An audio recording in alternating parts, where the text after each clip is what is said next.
Thank you. Welcome, everyone. I'm Councillor Chris Atwell, Chair of the Planning Committee. Limited public seating has been made available. However, this meeting is also being webcast to allow the public to watch remotely if they so wish. The public seating area is not in view of the camera used to webcast this meeting. If the continuous fire alarm sounds, please evacuate the room and public gallery by the stairwells. Do not attempt to use the lifts. And please assemble by Queen Victoria's statue in Guildhall Square. In order to comply with the Guildhall Trust Fire Marshal regulations, anyone who signed in at the Guildhall reception desk should sign out when leaving the building at the end of today's meeting. So may I draw everyone's attention to the fact that this meeting will be live streamed. Everyone speaking via a microphone will be on camera, including those making a deputation. Members of the press and public are also permitted to record the meeting on the understanding that it neither disrupts the meeting nor records those, stating explicitly they do not wish to be recorded. Please can everyone use the microphones and remember to switch them off when you have finished, otherwise the camera will remain on you. If there is any voting, which there will be, please can members keep their hands raised clearly until the number of votes has been stated. Okay, let's make some introductions. If we start with the committee. Good morning, Chair. John Smith, Eastern Craneswater Ward. Good morning, John. Welcome. Good morning, Chair. Mary Vallely Copner and Wimmering. Good morning, Mary. Welcome. Raymond Dent, Copner Ward. And good morning, Raymond. Good morning, Chair and everyone. Asghar Shah, Councillor for Cowsham and Wimmering. Good morning, Shah. Peter Candlish, Eastern Craneswater. Good morning, Peter. Gerald Van Jackson, Milton. Good morning, Gerald. And if I could ask officers to introduce themselves. Good morning, my name's Kieran Laven. I'm one of the Council's planning solicitors. Thank you, Kieran. Good morning, Ian Maguire, Assistant Director for Planning and Economic Growth. Good morning, Ian. Anna Martin, Democratic Services. And good morning, Anna. And if I could ask people who are intending to give a deputation this morning to introduce themselves, if I can start with you. Councillor Benedict Swan, Copner and Anchorage Park Ward. Thank you. Good morning. Councillor Russell Simpson, Hilsey Ward. Thank you. And John State, St Chad's Avenue. Thank you, Mr. State. Sorry. Yes. Thank you, Mr. Mallory. Good morning, I'm Councillor Lee Hunt. I represent Nelson Ward, which covers Stamshall, Tipner, North End and Buckland, Chairman. And I'm here speaking on items number 8 and 9, and I am objecting to those HMOs. Okay, thank you. Richard Adair, I'm here to object to the items Gladys Avenue and Oriel Road. Thank you. Carrie-Anne Wells, Agent for Alpacor, representing 6 of the items on today's agenda. Thank you. Welcome. Apologies for absence. Councillor Smythe is not here. Any other apologies from anyone? No. Okay. Minutes of the previous meeting, which are pages 5 to 12 of the pack. So page 5, page 6, 7, 8, 9, 10, 11, 12 is blank anyway. Okay, I shall sign those later. To today's substantive business. Oh yes, very good question. After a year I'll get the hang of this. Members, any declarations of interest for today's meeting? No? Okay, all right, thank you. Thank you, Anna. Okay, to today's substantive business. Just before we do, I just want to remind members of the committee and deputies that we're here to determine planning applications today, and they must be determined in accordance with the development plan unless material considerations indicate otherwise. So could everyone please ensure that your comments are related to the planning application itself. And we are in the pre-election period, so please avoid making political statements today. Okay, let's get to today's business. We've changed the order around, which won't surprise regular attendees of the meeting. It's a straightforward swap. We're starting with St Chad's, then moving on to Sandringham Road, and then as published. Ian. Thank you, Joe.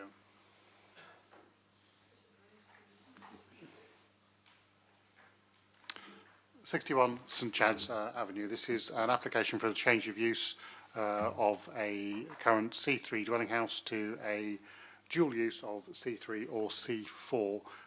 They have illustrated 6 bedrooms to come up to that full occupancy of a C4 dwelling house. I'll take you through the plans quickly. So that's the property. Members, I'm sure, may recognise it. There it is. No other HMOs in the vicinity of search, meaning this is a just under 2% mix of HMOs into the area. That is the existing floor plan. They have undertaken or are in the process of undertaking a 3-metre rear extension under permitted development and alterations to the roof to provide some additional floor space there. You can see 6 bedrooms labelled and 1 lounge labelled, as well as a combined kitchen diner. All of those rooms, so you see that's the works when last visited, and there is the rear extension and dormer window. All of those rooms, and I'll leave you with that, are in excess of our adopted standard guidance, 10 metres, enabling a 23.2 metre kitchen diner to exceed the 22.5 metre minimum requirement, and obviously the lounge being an additional amenity with the current layout. I reference with the current layout, as members may recall, that they previously looked back in August, I think, that says August 2024 on there, I think August 23, at a 7-bed use where that lounge was a bedroom, and that was refused due to concerns about drainage capacity in the area, and also because at that time there hadn't been adequate resolution to resolve the need to mitigate impacts on the SBA, which, as members know, we usually manage through legal obligation and conditions post consent. This time we have made sure we've got some further up and additional comments from Southern Water, which we've summarised in paragraph 3.4, and we've in fact attached their entire response to the SMAT for your reference to confirm that there are no concerns with the drainage capacity associated with this C4 use of the dwelling. So there is a slight difference, 6 beds shown here compared to 7 beds previously for the one that was refused by this committee. And with those comments in there and in line with the officer's report, the recommendation that plan permission be granted with appropriate conditions. For clarity, I would just advise that 7-bed refusal is currently under appeal, but we don't have a decision for that yet, just so that members are aware of the administrative position. Other than that, of course, happy to take any questions. We have a number of public speakers, as you've noted, Chairman. Thank you. Mr. Mallory, over to you. Oh, do you want to go? Okay, well, 6 minutes. Okay. Thank you very much. Firstly, can I make these pictures available to... I don't know, yeah, can you? Firstly, good morning, Chair and members of the Planning Committee. Sadly, here we go again, despite there being over 100 objections being received against this and the previous application for either 6 or 7-bed HMO at number 61. This included objections from Cliffdale School, which is a school of special educational needs, which I recall ran to 2 pages in length. The 2 NHS centres, a Child Development Centre and a Family Development Centre, on concerns of increased parking and traffic and therefore access. I do have some sympathy with the Council's position of having to provide suitable abodes within the city, as well as looking after the needs of the populace. Undoubtedly a difficult balancing act. I can understand that you must hear a lot of this, and the risk of starting a game of HMO bingo. Portsmouth is United Kingdom's only island city and is the 2nd most densely populated city in the UK after London. According to the Office of National Statistics of 2021, it is also the 13th most densely populated place in Europe, and yet there are just 39.5 GPs per 100,000 patients in the NHS Portsmouth CCG area, the lowest rate in England, coupled with the 7th worst provision of dentists in the UK, according to the Association of Dental Groups. You can't help but think increasing the number of HMOs in the area would only exacerbate this. This development itself, all done under the aegis of permitted planning rules, has resulted in the loss of another 3-bed family home and the construction of a totally out of character large HMO. A small 3-bed home becoming a guaranteed 6-7 person occupancy. Why not limit this to 4? All we can see is replacing a long-term residence with a transient population. This was a family home which apparently the city also needs. Although apparently not as much as HMOs, the families in B&B accommodation may disagree with this line of thinking. According to the Council's own supplementary planning document, SPD, on HMOs, and I quote, "The geographic constraints of Portsmouth streets consisting of densely built Victorian terraced houses means that the conversion of these terraces to HMOs can create problems for the community cohesion and sustainability. Furthermore, the increase in the HMOs in the city has led to lower availability of much needed family housing in the city." Your statement, not mine. If this application for this development in St Chad's is allowed to go ahead, I fail to see how any family home is safe from conversion. In fact, using the HMO data count, 4 more would most likely follow if this were passed as the properties become available, increasing the population density even further. This application should not be taken in isolation. A constant theme with HMO development is the displacement parking caused is apparently no concern. The allocation of a 6-7 bed HMO, an allocation of just an extra 0.5 of a car is frankly risible. Over time, the parking in the area has become more and more challenging, broadly in line with the increase of HMOs west of London Road, in Shadwell and Ophir Road, etc. One wonders at what level of population density the Planning Committee will begin to consider this to be an issue. The Southern Water Report, which I believe Ben will be covering later, last time suggested a risk of flooding. The latest version apparently does not. I find this interesting that it fails to mention the recent event on the junction of St Chad's and Randolph Road, of which I believe there will be some graphics later. I would therefore like to challenge that report's accuracy, especially a desktop study does not quite reflect the lived experience. I will be interested in what, if any, capacity planning is undertaken, especially as the number of HMOs in the area will increase if this is passed. What is the capacity limit of the current infrastructure? Do the wishes of the residents carry any weight as that what happens within their community? At present, everything feels slanted in favour of some very confident developers able to press ahead with building works, sound in the knowledge that the chance of refusal is thin. Approval where priorities appear to be maximising the revenue over the living standards of their occupants and the effect on the local community. This does not sit well with me and other residents. Now, hopefully you've got sight of the photograph I pushed around. Some of you have actually seen this before. And this is actually the result of that particular piece of development. Can it be right that this can be done to a family, and not least because of the effect upon the residents, many of them elderly? Where's the fairness and balance to all of this? Will the weight of constituents' objections ever be enough to prevent this type of development? Thank you very much. Thank you very much, Mr. State. Mr. Mallory. Good morning, Chair and members of the Planning Committee. I would like to start my objection with a little background to the proposed change of use from 61 St Chad's Avenue, Portsmouth. I bought my house, which backs onto 61 St Chad's, following my discharge from the Royal Navy in 1991. We bought our house because of its location, and previously both from behind the property to the left and to the right, it was a very quiet area. The house in question, 61 St Chad's, was previously owned by a lovely couple who have both sadly passed away.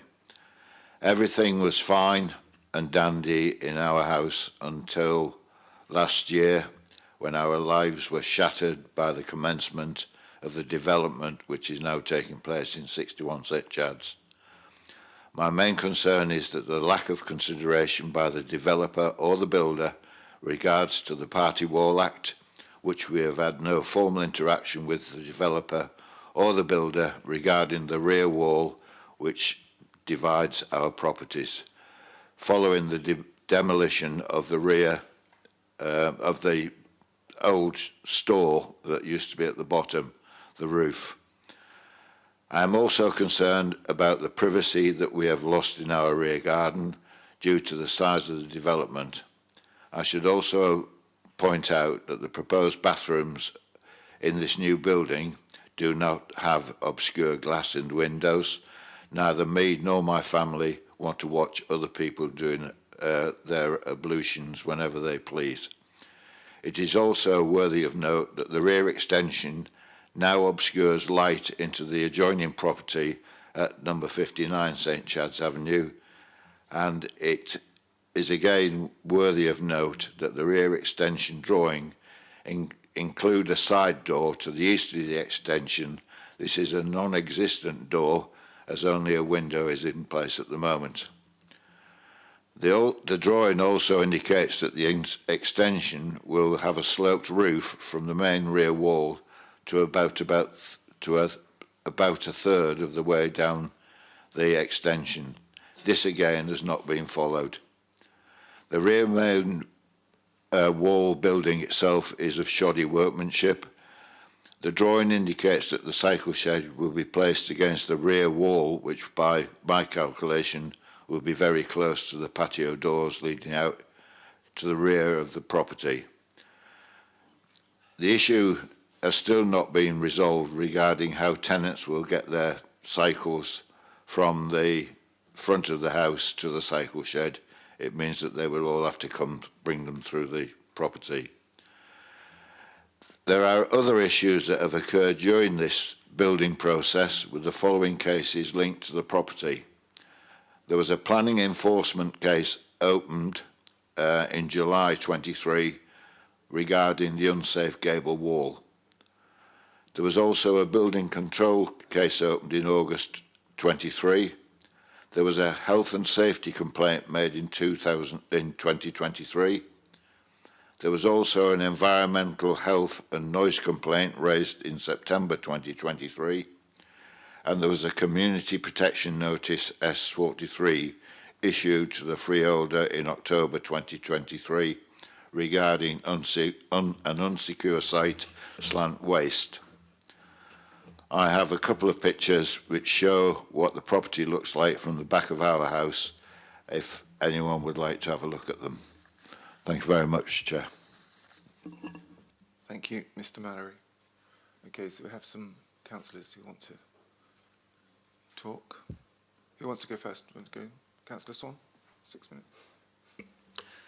Thank you, Mr. Chairman. I'm just going to pass out a photo, if I may.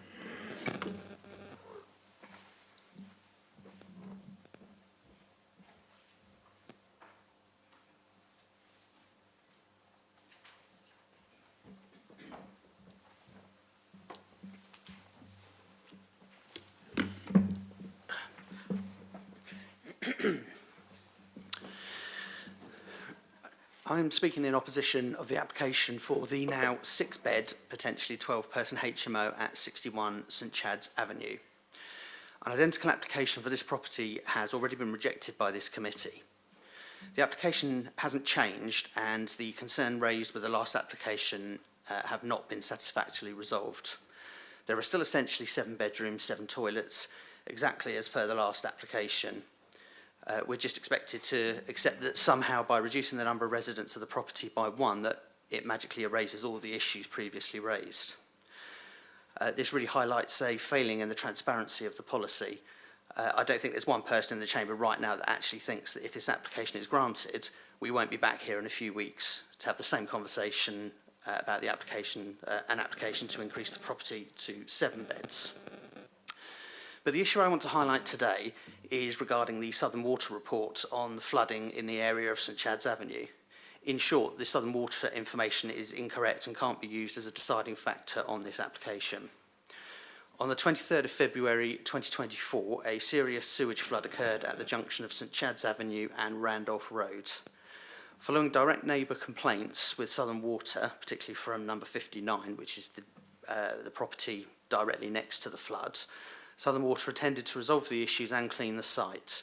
A complaint was also lodged with Environmental Health as vehicles had driven through the human excrement, as can be seen in the photo. You'll also notice in the picture the children on the way to school, as this is on a very busy school-run route, not just for Mayfield, College Park and King's Academy, but also, as we've seen from the submission, Cliffdale Primary Academy, which is a school for children with complex learning disabilities. The information provided by Southern Water states that there have been no incidents since 2019 within 200 metres, but as you can see, this just isn't the case. This most recent incident occurring approximately 50 metres from the application property. I'm not sure as to why this flood has not been mentioned in the information provided by Southern Water, but it's clear that the committee's decision on the original application was correct. It should also be mentioned that the attending engineer commented to residents that the issue is due to the Victorian trap system at this point, and that St Chad's is not on the list to be updated, meaning with the potential increase of usage due to developments at 61 and others, this incident is going to become more and more of an issue. The property has not changed in any significant way from the original application. The exact same issues that led you to turn down this application before still exist, and with the recent sewerage flooding issues, the previous committee decision on this application has proved wise and correct, and this application should be rejected for the same reasons. Thank you, Mr Chairman, for the opportunity to present this deputation to the committee. Thank you. Councillor Swan. Thank you, Chair. I won't say too much more on this other than the fact that I think I've mentioned many times about when we get 6-bedroom HMOs coming in with lounges that end up coming back a few months later, and it's just really disingenuous when they come in, especially after it's been refused the first time. It's pretty clear that the drainage issue in the area has not been resolved, and the fact that it was refused the first time on that specifically, I think it'd be very irresponsible for the planning committee today to allow it a permission when that really needs to be fixed. Thank you, Chair. Thank you. Carry on. As you're all aware, this has been previously refused by this committee for 7 persons sui generis use. This is currently lodged with the inspectorate awaiting the outcome of appeal. You're all aware, it was refused due to sewage capacity. For this application, Southern Water have confirmed there is sufficient capacity for the proposal and further comment that the change of use is very minor at 0.04 litres per second. Therefore, I do not believe this is considered a reason to refuse the application this time round. It's all very well Councillor Swan stating that he believes there could be 12 persons. We hear this again and again. 6-bed could be 12 persons, 7-bed could be 14 person. If Councillor Swan was more familiar with licensing, maybe he would realise that this isn't going to happen because the licence would never be allowed for 12 people in this property. All bedrooms meet or exceed 10 square metres. The bedrooms range from 10 square metres up to 14.23. This required communal area for 6 persons when all bedrooms meet the 10 square metres is 22.5, and this has got 23.02 at floor area, plus the additional lounge. An additional WC is also provided at ground floor level for the comfort of the residents, which is again in excess of requirement. I've seen photos of the house being, and you've all passed around of it being empty, no roof on it, no windows in it. It's remained empty and mid-build due to the previously refused fully compliant application, and the owner is keen to finish this development, but he can't do so until he's got planning permission in place. He's keen to provide much needed homes within the city. The application fully complies with policy PCS 17, PCS 20 and PCS 23 of the local plan. As the officer stated, there are no other HMOs in the radius, therefore approving this application could be argued to contribute towards providing a mixed and balanced community by providing an alternative housing type within the local area. I've heard mention of bathrooms not having obscure glass. That would never happen. We wouldn't design bathrooms with clear glass windows. Cycles as well, made mention of them going through the house. This property doesn't have rear access, but neither do 90% of properties in Portsmouth. Many people take their cycles through the house, and it's just a way of life for living in terrace property. The planning officer has fully recommended this compliant application for approval today, and I ask you to support this recommendation, saving the time and cost involved for taking this to a subsequent appeal. Thank you. Thank you very much. Members? Questions? Ian, are you able to pick up on some of the points raised in the deputations? It might help. Probably little to say, obviously, in terms of the sewerage issues. We can only go on that which is recorded. We've got 2 surface water sewerage issues which we raised with members last time, one in, I think it was 09, one in 16 for blocked gullies. And obviously this latest Southern Water report of the 3, 2017, 2019, isn't it? Where the event has been described more recently, whether that falls below a definition for them. Obviously that could be a block rather than a capacity issue. They've done their capacity study, that's what a desktop study is, and have satisfied themselves that there is adequate capacity. Obviously, as always, that's subject to it working functionally. We all know sewers can get blocked and cause issues, so I'm not qualified to tell you what that photo shows. Obviously, you can see what it shows, but what caused what is shown in that that photo. The statutory undertaker is satisfied that they can accommodate the foul water from this site, and consequently, we have no better evidence than that to give you. Thank you. Any comments, members? Councillor Van Jackson. Thank you, Chair. I have to say it's a slightly depressing way to start the day, because I think people have brought up some very good points, and as they went through them, it just made me think how little power we have, and actually, is there any point in having a planning committee when the government has taken all our power away? The number of GPs, there could be none in the city, and that would not be a reason for us not to give planning permission, because the government won't let us look at that. There could be not a single dentist in this city, and the government won't let us say no because of that. The density, all the government is interested in is more density, not lower density. All they want, and it's not just, it is both the current government Councillor Van Jackson, I'm just mindful we're in the pre-election period, absolutely, so if we can keep it material to the particular application. I appreciate your setting a scene as such, but I absolutely can, and I'm about. If you hadn't interrupted me, I would have given you balance. And, so, as I was about to say, look, I know that we're in that weird time of the year. No. We address through the chair. So, Chair. Both the current and future governments are both keen for increased density, not lower density. And I look at this picture of what's been built next door to somebody's house, and it's disgusting. It's disgusting, but it's allowed, with no permission needed from anybody, because the government says that's what they want. And the next government will say exactly the same.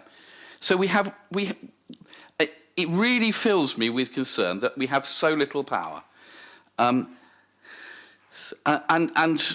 lots of people have objected to this and will be upset because we are constrained by what we can do, by what planning law says we have to do.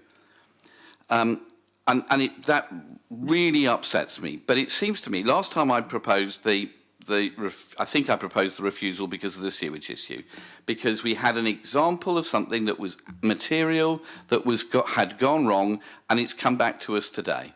And it seems to me that we therefore have no option but to be consistent with our previous refusal because of the demonstrable harm that has been shown by the sewage problems in that area. Now, Southern Water, as we well know, have a significant interest in their own profits and nothing else. Very, very little else.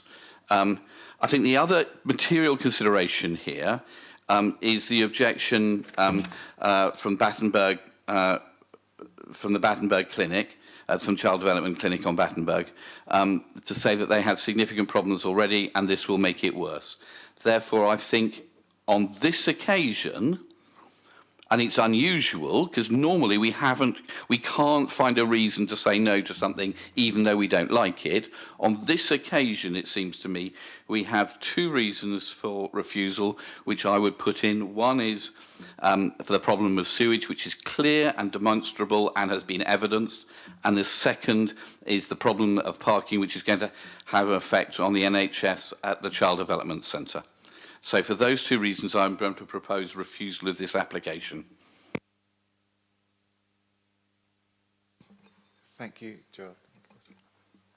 Just to provide you some guidance, members, obviously, as we advised you last time this came to committee, especially now we have a very clear statement. We had non-conclusive statements from Southern Water that they believe that is a capacity that they can accommodate.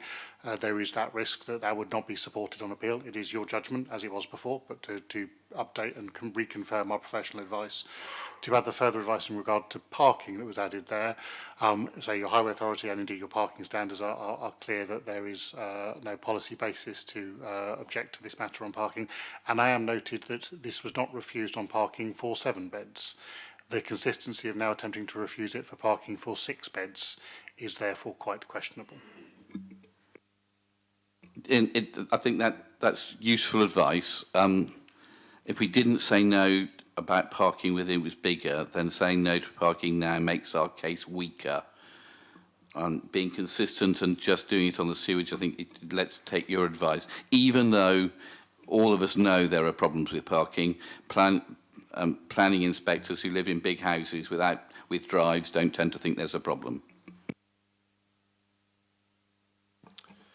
Okay, Councillor Smith. I'm not sure whether Ian can add any more to this from what he said about the sewage capacity already, but they talk about the sewage capacity, Southern Water, but from the pictures and that, they've had this blockage issue, and there's this thing about the engineer mentioned about the Victorian trap not being up to capacity. I lost a little bit on the timings and dates, but given the fact that this leak happened, they made no reference to it in their report. It seems a bit strange to me that they talk about capacity, and I understand that, and I see it on that point. But the pictures show that happened in a time when this report was being put together, and yet there's no mention of it. I find that a bit strange. I know you can't really. As I say, there is nothing to say. All I can do, the only use I can provide is I'll give you a comment, which was from the application from our own internal drainage team, who does add to it that they don't have access to Southern Water flooding reports. So this is where I know about blocked surface water gullies. What he says, as for sewerage flooding, I note 61 St Chad's is the head of the local foul line, so would be the place a foul water surcharge would happen if there are no other manholes on this line. Probably due to one of the properties putting something down that shouldn't be there, like wet wipes, fats, oils, grease, etc. So that was a suggestion from the drainage engineer that we have within our PCC infrastructure team. It may well be that sort of blockage and surcharge isn't defined as a system of flooding. That could be an explanation why it's not on the list. So beyond that, I am purely entering into conjecture.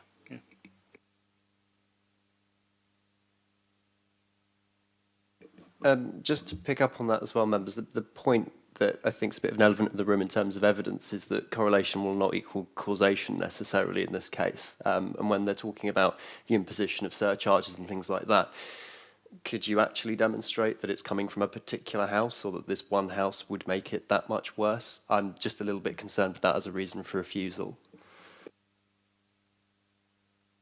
I suppose coming back on that, it would be if it is at the end of the fail line, then that would be that's the point at which it would be that house would be the one that would get hit first. I'm a layman, so but that might be a point to take in. Yeah, I think that kind of just underscores the fact that we're speculating a little bit here.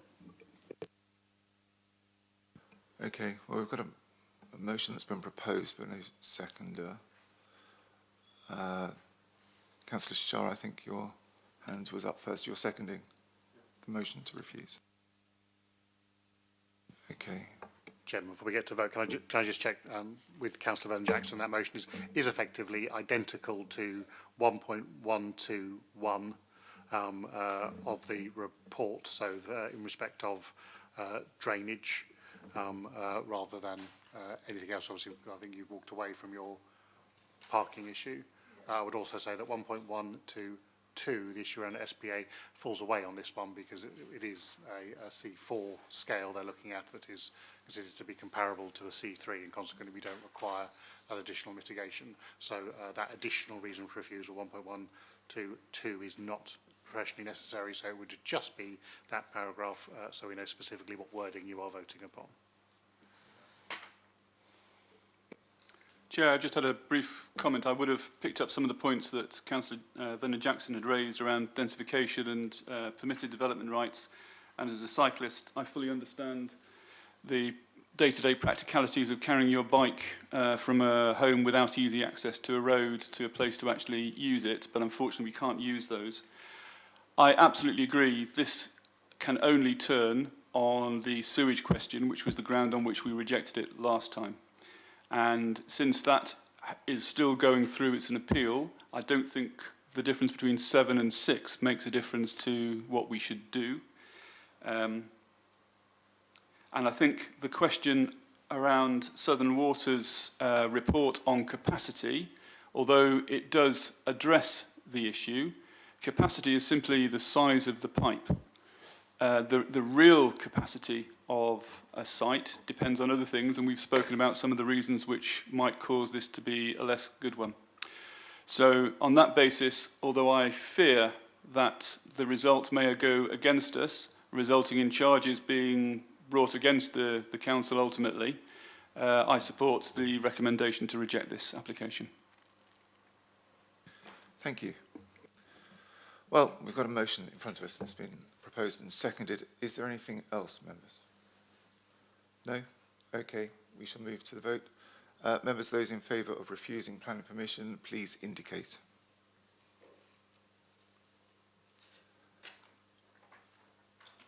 Okay, against the proposal, abstentions?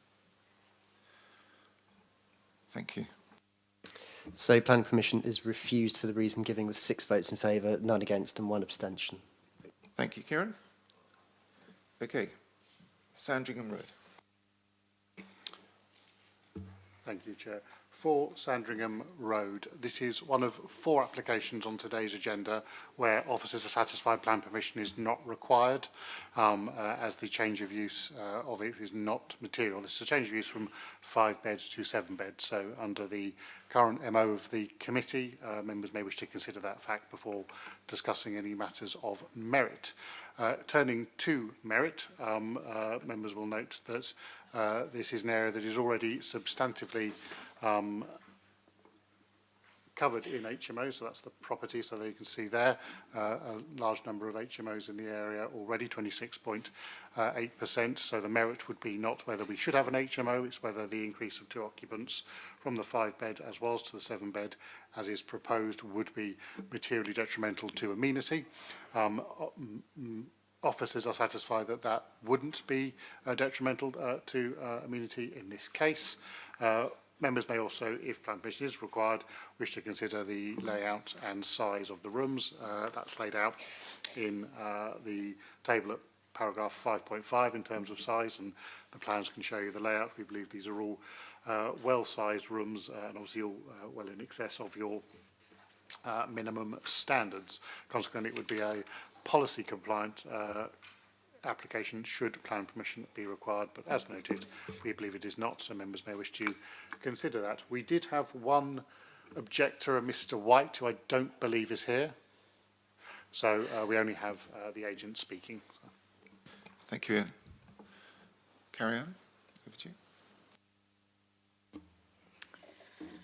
As Ian said, this property is an existing Class C4 HMO, so there's no additional HMOs to add to the HMO density that's already exists within this area. 6 persons can lawfully live in the property under the current C4 use, so today, in reality, you're only really considering the addition of 1 person. All bedrooms range from 10.12 to 14.94, which is, again, in excess of requirement, and the communal area is 23.71, again, in excess of requirement. This application fully complies with policy PCS 17, PCS 20 and PCS 23 of the local plan, and also complies with your housing multiple occupation supplementary planning document 2019. The planning officer has recommended his fully compliant application for approval today, and I ask you to support his recommendation. Thank you. Thank you. Do we think this might need planning permission? Councillor Vernon-Jackson? Chair, can I propose that this needs planning permission, as in this location suffers from significant problems from lack of parking, antisocial behaviour and rubbish, and the increased intensity is clearly development, and therefore planning permission is clearly and obviously required. Does Gerald have a seconder? Councillor Candlish, thank you. In first, those in favour of the motion that this requires planning permission, please indicate. Okay, thank you. That was a unanimous resolution that planning permission is required. Thank you. Members, Councillor Vernon-Jackson. Chair, if this was granted permission to be an HMO last year, if they'd applied for planning permission, that would have been refused, but it came in under the under the bar, saying you wanted a certificate of lawful development, i.e. that it had been being used as an HMO illegally for 10 years or more. Could we know a bit more about what happened there? Because I'm concerned that this is somebody getting an HMO approval for a property in an area that's already significantly over capacity with HMOs, and that we would have turned it down automatically if it had come in as a proper planning application. So I can have a look back through the details, but I think that's in generality an entirely incorrect characterisation of the circumstances of certificate of lawfulness. If I asked you to prove that your house was a house, you would apply for a certificate of lawfulness, you'd provide me 10 years of evidence that you'd been using it as a house, and I'd grant you a certificate of lawfulness. That's what's happened in this case. This isn't that someone has been unlawfully using a property as an HMO. This could have been an HMO since 1920. For all we know, we only have to assess the last 10 years. That's what the law says. So that's what the evidence is provided. So what it was 11 years ago, 12 years ago, it may well have been a lawful one 12 years ago, 15 years ago, as I say, 100 years ago. This isn't someone playing the system. This is a historic HMO in your city. They just wanted to certify that they are, in fact, a lawful HMO, and they do that in accordance with the national law, which requires them to evidence a continuous period of 10 years and no more, and certainly no less than that. So to characterise this is somehow an unlawful HMO that's found a different way through is just profoundly incorrect. It is an HMO, same as your house is a house, and this Guildhall is a civic building. They'd have to do exactly the same piece. That isn't to suggest that 11 years ago it was an unlawful use of the land. Members, any comments? I mean, we have a compliant application, I can see. Thank you. I'm going to propose we turn this, we refuse this on the basis that it shouldn't have been an HMO in the first place, and that it should have applied for planning permission, which we would have refused. Therefore, it is not right that it is here. It should come forward as an HMO application to be judged in the normal way. Okay.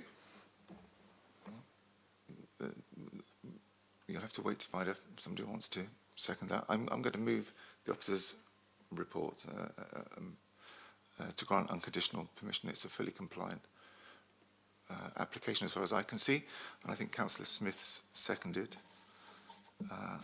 that motion. Members, is there anything else? Okay. I think you said there you move unconditional permission. That you would normally impose conditions in these circumstances as a committee. And to assist, Chair, having determined that the application requires planning permission, obviously the standard suite of conditions which we've described within the report, time limit, approved plans, and necessary mitigation for the SBA would all be applied in the normal way. Yeah. Thank you for the gentle nudge. Okay, yes, so with the usual conditions in this set of circumstances, is there anything else? Councillor Shah. I was thinking this is 19 out of 71 properties are HMOs already. And if you add 2 on each and every HMO, that will about 38 more residents will be added to the same area within 50 meters. I know that is for planning is okay, but my point is if we do add them, why can't we have HMOs more rather than in the same house you are making B&B rather than HMO?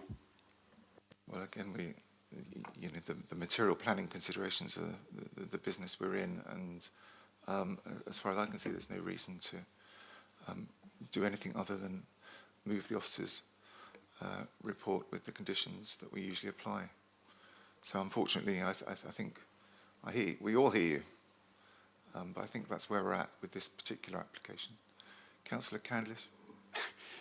Chair, you've rather stolen my thunder, because I was going to say very much the same thing, which is that although this area is clearly saturated with HMOs and way in excess of the limits which the Council's policy has now set, those rights are grandfathered, and the law is fairly clear, I think, on this, and that we are very likely to lose an appeal if we try and stop it.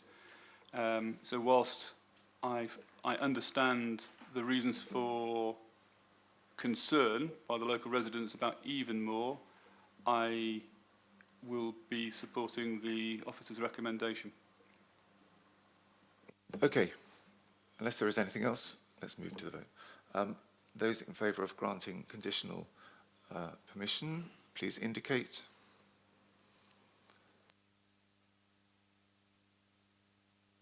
Against? Okay, thank you. So that was 4 votes in favour of planning permission to 3, and conditional planning permission is granted. Thank you. Kieran, let's move on to 51 Shadwell Road.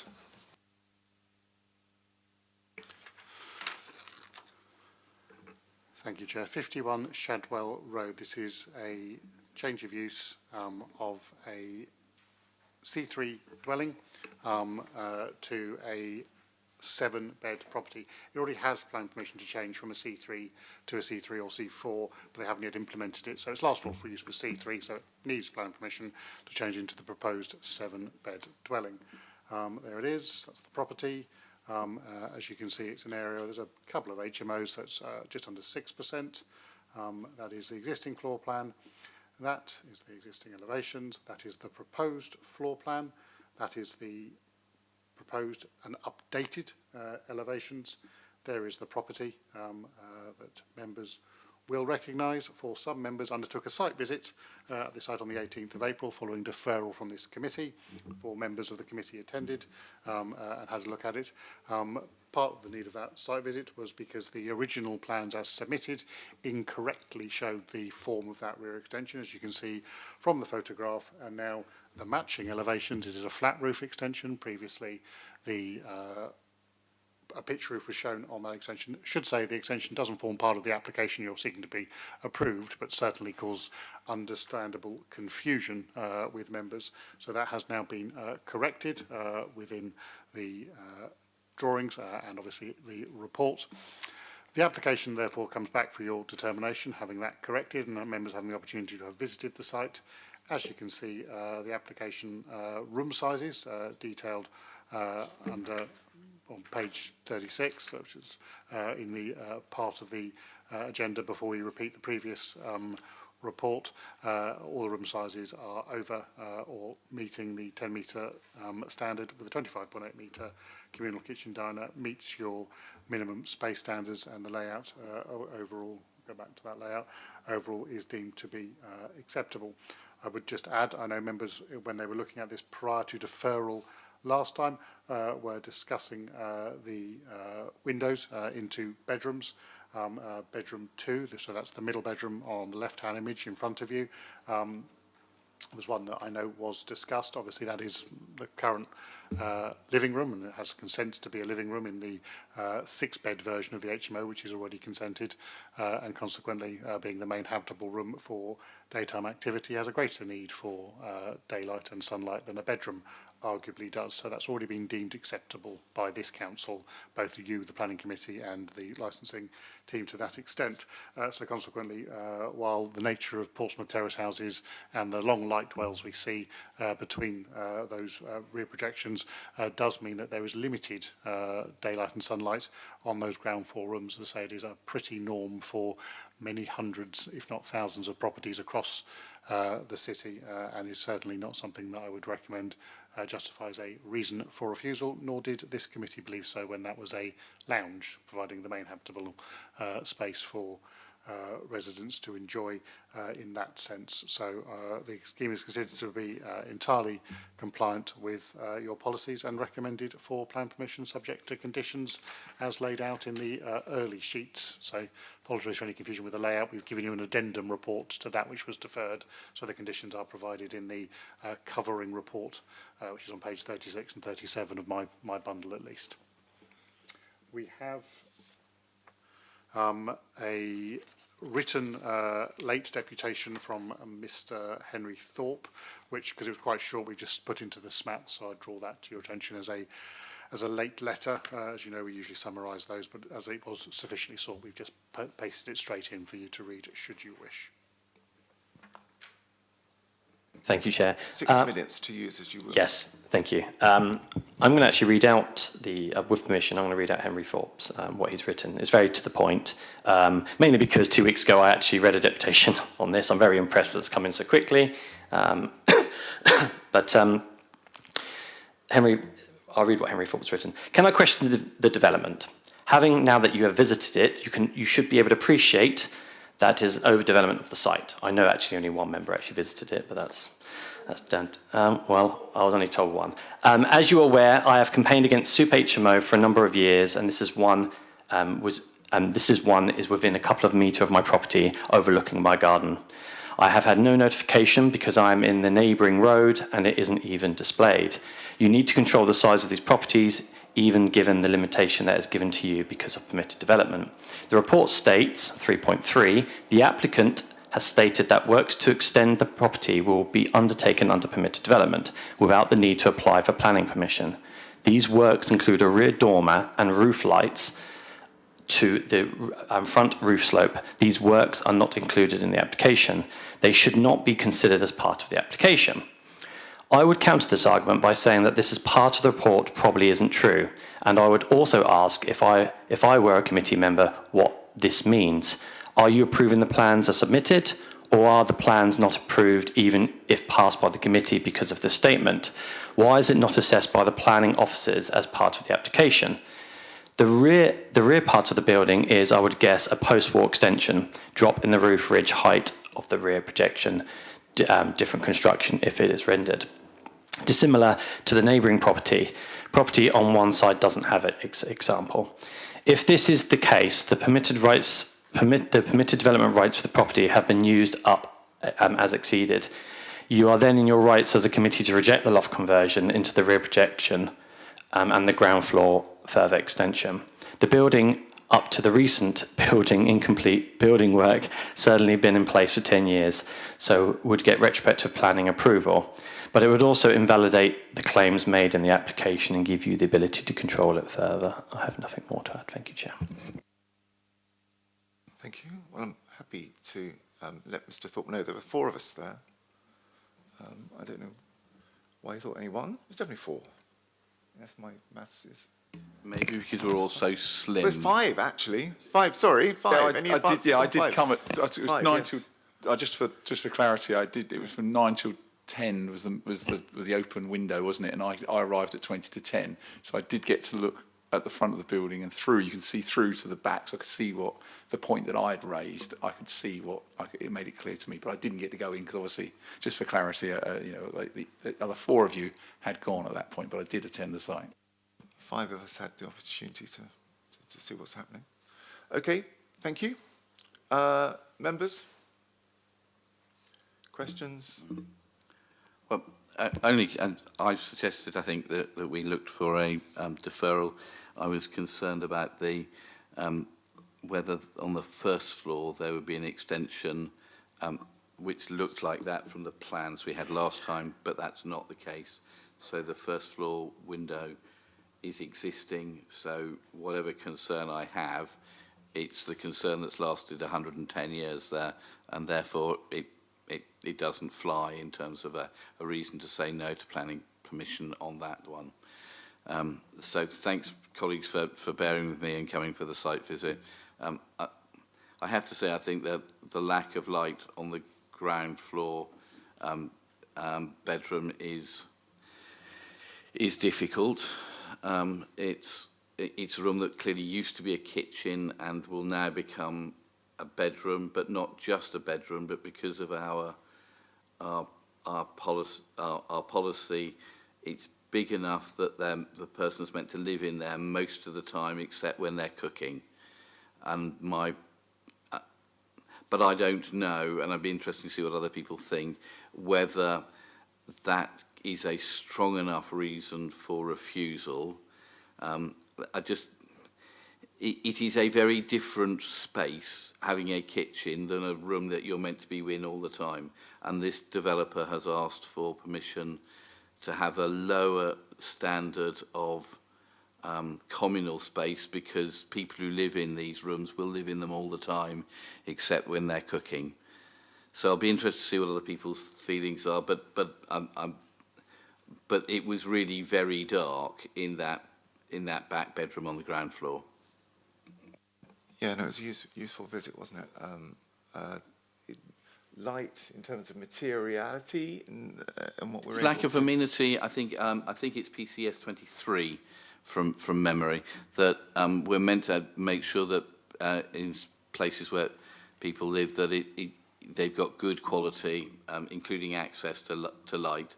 And the discussion we had at the site visit was that this is a change in the use of that room, and from being a kitchen that you're in occasionally, being the room that you're meant to be in all the time, except when you're cooking, because the communal space is reduced because of the bedroom sizes that are provided. And the bedrooms are therefore meant to be for people to spend all their time in, except when they're cooking. Thank you. Councillor Vallely. I think the assumption that people will be living in a room is wrong. Most people are out to work, they're out, but they're socialising with their friends. I've seen darker rooms. There are areas in the room to sit in, apart from their bedroom as well. I think it should be passed. Are you proposing? And I think I am now therefore proposing refusal.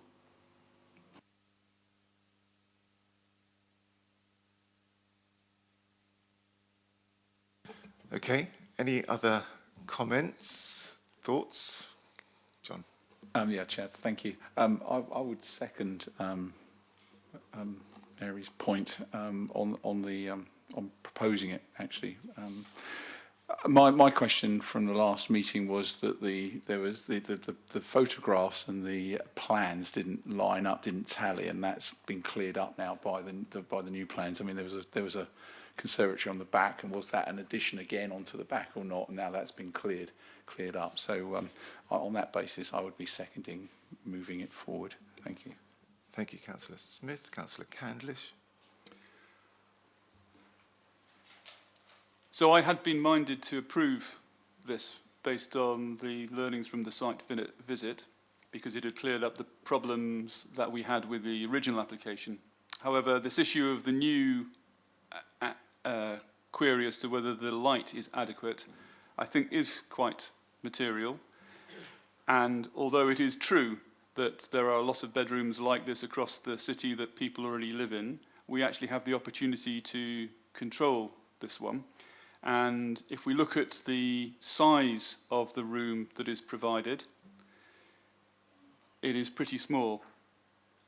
So it is not one of those properties where there is a major size of room and or a major size of somewhere else to go.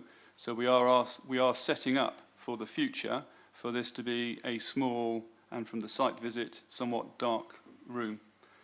So it is a very marginal call, and it is a qualitative call, and unfortunately I couldn't go to the site visit to see for myself and form a view, but I know Councillor Vernon Jackson did, and I am therefore minded to support him on this instance. You're seconding. So I would be seconding his motion. I mean, it's interesting. I mean, Cat A prison cells do have more natural light. It's difficult, isn't it? I agree. Having worked and locked people up for a living, By the way, their I was cells also had blocked. significantly more light than the room that and I was particularly grateful for Councillor Smythe for really pointing this out and making sure that we noticed it. Okay, all right. Is there anything else, members? Just, Chairman, just for one, because it's come upon me to advise. Obviously, as I've said many times to this committee, paragraph 129C of the National Planning Policy Framework does advise you to apply standards for daylight and sunlight flexibly when looking at housing delivery to ensure we are making efficient use of light, combined with the professional advice that the level of light is acceptable, nay normal, for Portsmouth and Portsmouth HMOs. I would strongly advise you that an attempt to refuse this application, which is extraordinarily similar as far as you can get to the world of identical for probably dozens of schemes this committee's approved over its last year, I would say your chances of success on appeal are very low.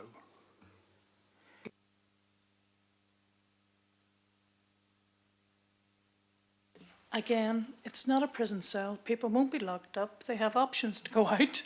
I think, you know, I've lived in smaller rooms with less light. It's not the end of the world. And if you have a budget that says that you can afford that room, you'd be glad to have that room. It's a fair comment, Councillor Valley. Thank you. All right. Well, the first motion we took was to move the officer's recommendations, which is Councillor Valley and Councillor Smith's motion. Those in favour, please indicate.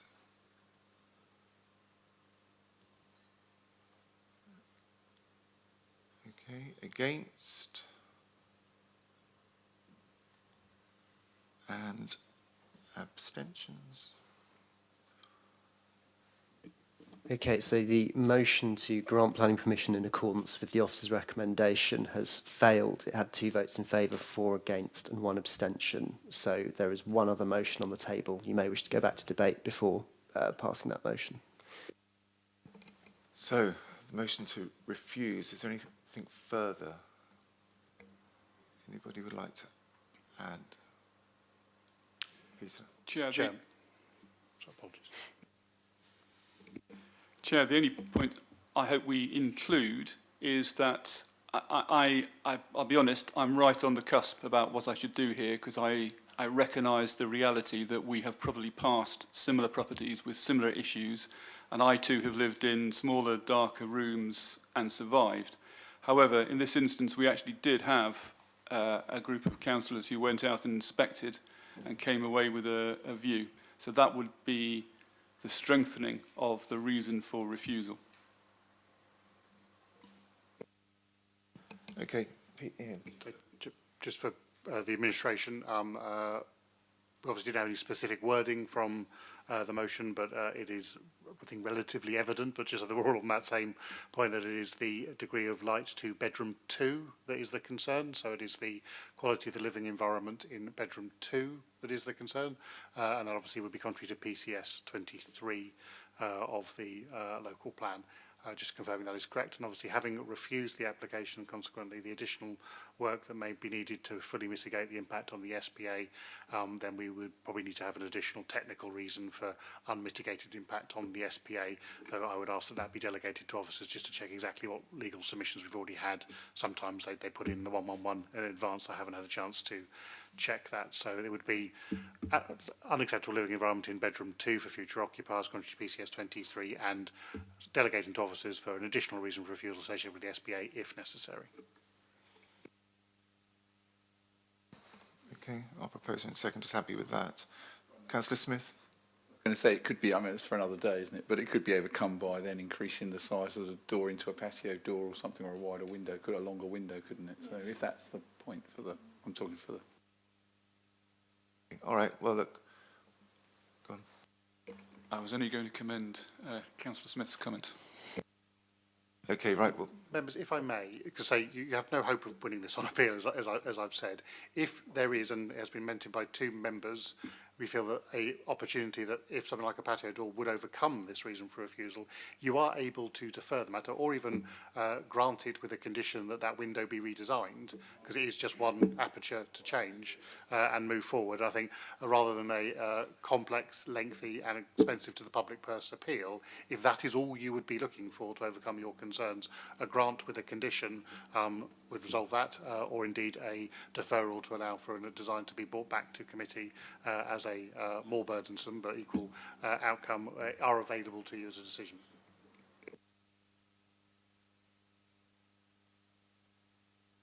Chair, with that advice, I will keep, of course, an open mind if it does come back, but I would be happy with a deferral to allow them to look at a redesign.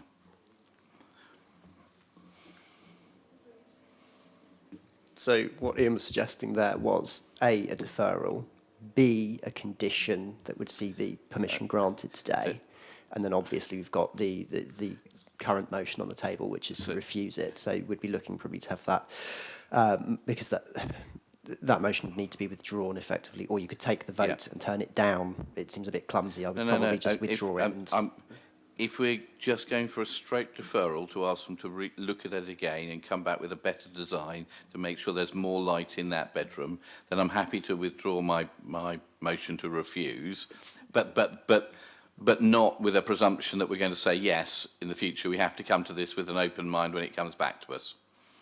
as we always do. Yeah, in which case I'm happy to remove my proposal of saying no and substitute it with a deferral to come back to committee if the applicant can address the concern. Is there a seconder? Councillor Shah. The new motion before us is to defer. Mary? Oh, okay. Oh, no, we haven't got to that bit yet. Okay, and we've got wording. You're happy with wording for the deferral? Yeah, okay. All right, okay, members, those in favour of deferring the application, please indicate. That's a unanimous vote in favour of deferral. Thank you, everybody. Let's move on to Hewitt Road.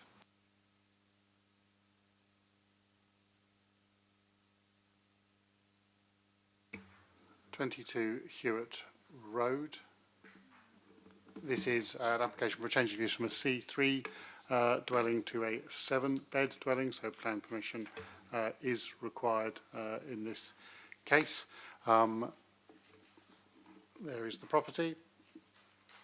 As you can see, an area that is not, I think there's one HMO couple of lines over, so a low percentage, 3.33%.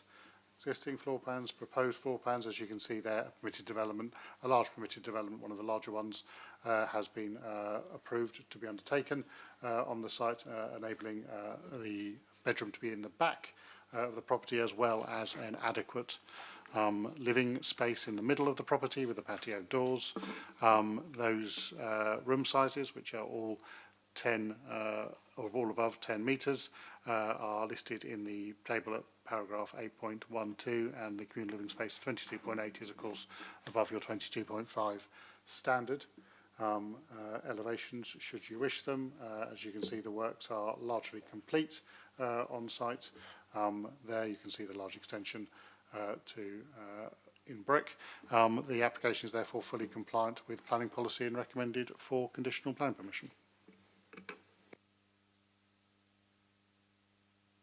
We have some deputations. We do. Councillor Simpson. Thank you, Chair. As you know, I'll also be reading Keith Oxborough's deputation due to him having to go to hospital treatment, as you're fully aware. He's written, further to my objection to this property being turned into an HMO, I would ask that the following be taken into account. 1. I would like to draw your attention to paragraph 8.8 in the application. Change of use from a dwelling house C3 to 7-bed, 7-person house in multiple application. The following properties are within the following properties are within the area on the map within the 50-metre radius, numbers 3, 5 and 11. These are 2, 3 and 4 bedroom houses that have been converted into flats. I would suggest that at least one of these is in use as an HMO. I also suggest that the property at number 10 St Chad's Avenue, which is in use as an HMO, falls just inside the 50-metre limit. 2, I would also like to draw your attention to paragraph 6.2 of the above document. Under consultation, Highways Engineer, Gladys Avenue is quoted. I would ask, has he looked at the right road when he made his report? I suggest and ask that the clarification be sought on this issue. That's the end of his statement. I just want to add, even though our plan department is driven by generalised data instead of reality of the area, that HMOs within the area will have a detrimental impact, not only on parking, but is greatly out of character to this neighbourhood. This is a family road with family houses. We should protect our stock of 3-bedroom homes. Thank you. Thank you. Okay. I hear time and time again about the negative impact that HMOs are going to have on the city. I mean, Portsmouth News themselves have printed 3 stories this week stirring up negative public emotion that results in worsening public perception and drives further dislike of HMOs in search of a good story. This only serves to strengthen negative public perception amongst residents who then have preconceived ideas about the tenants who will then move into the property and ultimately strengthen that divide between the tenants and the community that they want to be a part of.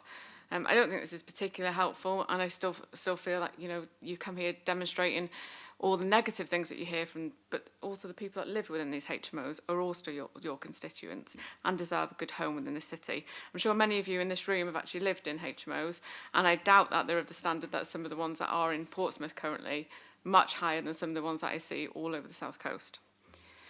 With regards to 22 Hewitt, I've heard you have this discussion about the window. This one has a particularly large window at the side. There's no restriction of light. We generally, if they're smaller side alleys to those properties, we usually spec a full-length window, which I'm more than happy to show you some photos of, as you had some conversations about putting larger windows in there. So when you see one of ours, they generally do have the full-length windows if we feel that additional light is needed into that room. To provide some further information from Councillor Jackson on the certificate of lawfulness, that there was a confusion over Sandringham Avenue.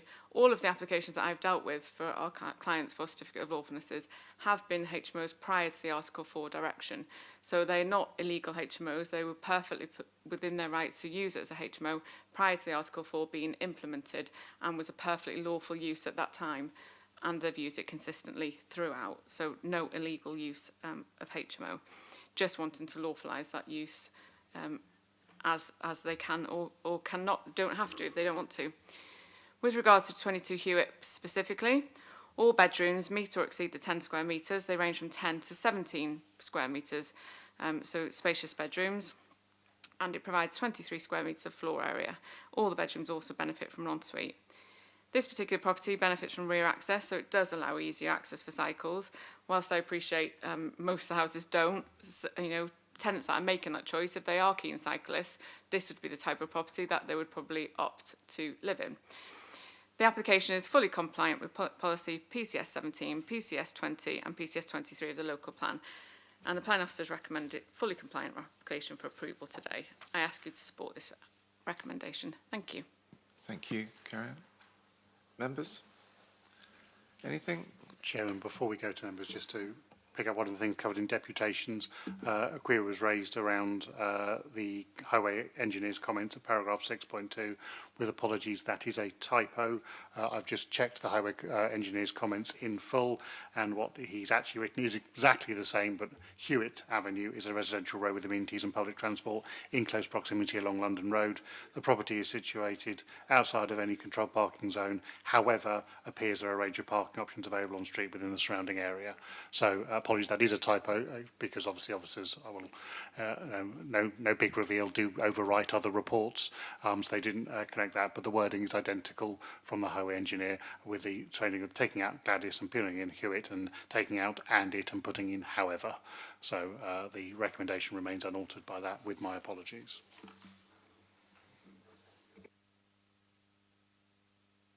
Members? Councillor Van Jack. Well, just to say, I'm having some redundant zigzags removed on Hewitt Road, but that's probably not a planning reason. My question is around paragraph 8.4, and it's, I think, a standard paragraph, Ian, about the land supply, saying we got 3.31 years of land supply, and that puts pressure on us to look at development that we wouldn't normally like. My understanding is that the government have moved the goalposts over that, and we used to have a 5-year land supply, but the government changed how it had to be done, at which point we suddenly didn't have a 5-year land supply. Is that right? Or are they No. changed? Has their numbering and way they look at it remained consistent for the last 10 years or so? Not for 10 years, and the planning system changes far more frequently than that, but certainly for the last 4 or 5 years, the process has, you must demonstrate a 5-year land supply. There has been recent changes to enable you to demonstrate a 4-year land supply in other circumstances. These do not apply to Portsmouth at this time. Okay. All right, thanks very much indeed. And could we go back to your pictures, Ian?